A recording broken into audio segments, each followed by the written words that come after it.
How are you handling crew? What are your plans for crew? What do you do for crew right now? Kelly, I'll start with you.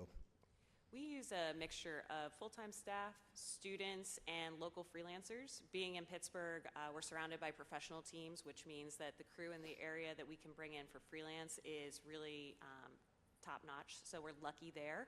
And as far as students go, we haven't traditionally had a broadcast program.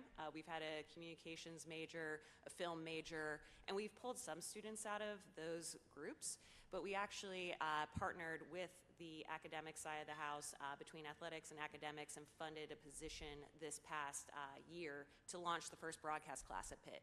And so that started this past January, and we're hoping that as that grows, we'll be able to grow our student base as well.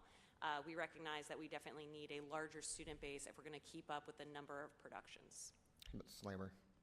Yeah, it's similar for us. We have a mixture of full-time staff, semi-professional freelancers and students, and we also are working with our media studies program at UVA, so we're going into the 5th semester of a class that we basically adjunct teach along with a professor in media studies, and they have to work events, they have to do post-production for us, and over time, again, like Kelly said, we're hoping that'll sort of snowball and build out larger student crews that we can use during all 4 of their years at UVA.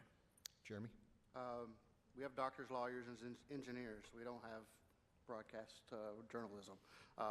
One good exciting thing is because of that, we built the Department of Communications is more geared towards streaming and social media, but they are starting a sports broadcasting class that hadn't been announced, but it's already online. We've had 24 positions available, 12 have already signed up, and that's just by word of mouth.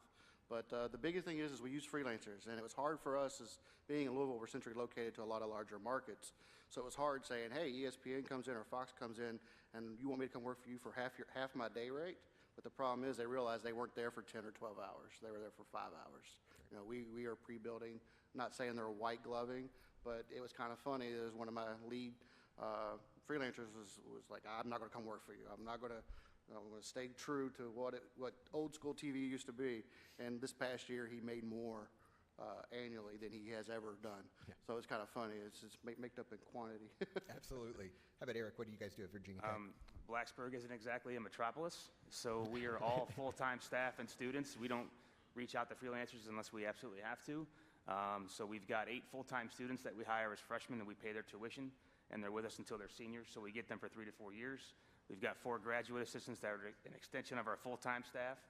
And we've got about an additional 50 approximately production assistants that we pay hourly. And all of those students are very heavily invested in everything that we're doing across our department, and they're very committed to what we're doing.